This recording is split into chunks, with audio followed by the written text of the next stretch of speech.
Right, so you have got your starting point, you've got loads of ideas, everybody knows what part they're playing, so you're probably at a stage now where you think, right, okay, how do we get all of these ideas and turn them into something that makes sense?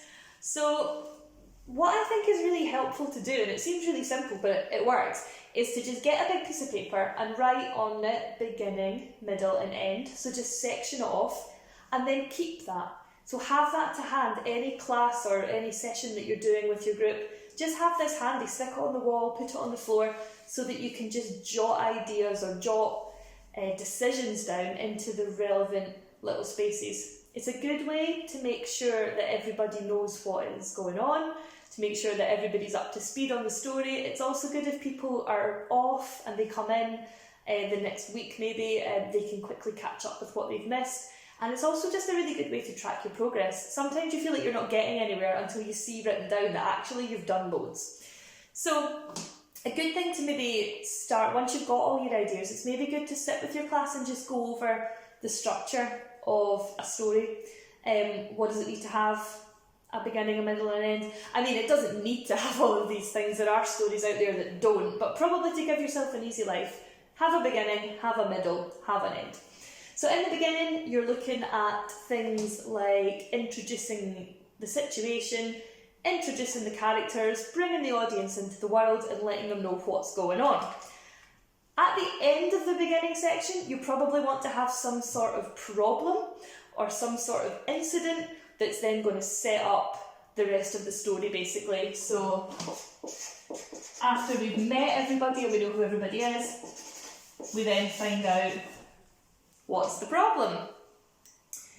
The middle is your characters trying to solve the problem, and information can come out quite slowly. There might be things revealed, there might be twists, but in that sort of middle section, that's really the meat of your story. That's where all the kind of really interesting things are happening. And then the end, obviously, is the end. It's the resolution.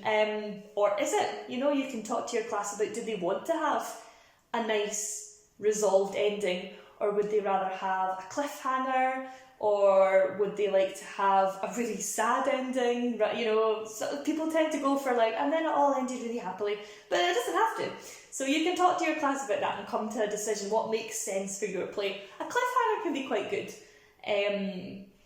just to kind of make it quite exciting and quite interesting, and then it also leaves open the potential to make a sequel if your class have enjoyed the process. So once you've had a bit of a think about beginning, middles, ends, it's then time to start making those scenes. So a good way to do that, to start anyway, is to think about your character groups that you made. So you've got your group of teachers, your group of pupils, your group of parents, your group of aliens. You might want to ask each of those groups to make a little scene to begin with, where basically they're just introducing their characters. So we might be seeing the teachers all sitting in the staff room talking about what kind of things they teach. We might see all the pupils coming into school. We might see the aliens watching the school from space. Who knows? But just a short scene that in it we just find out all the things that we need to know about those characters.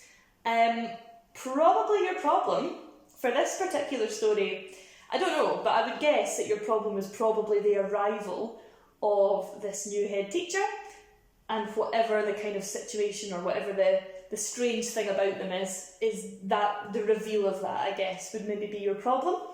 So by now, you've probably got 5 scenes. So you've got your different character groups introducing themselves, then maybe you have another scene with everybody in it where this problem is revealed, or the kind of the incident that kickstarts everything occurs.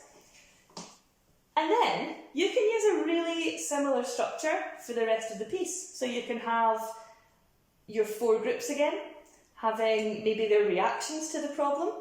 And as it goes along, it might make sense to bring groups together, or it might make sense to bring people from different groups together.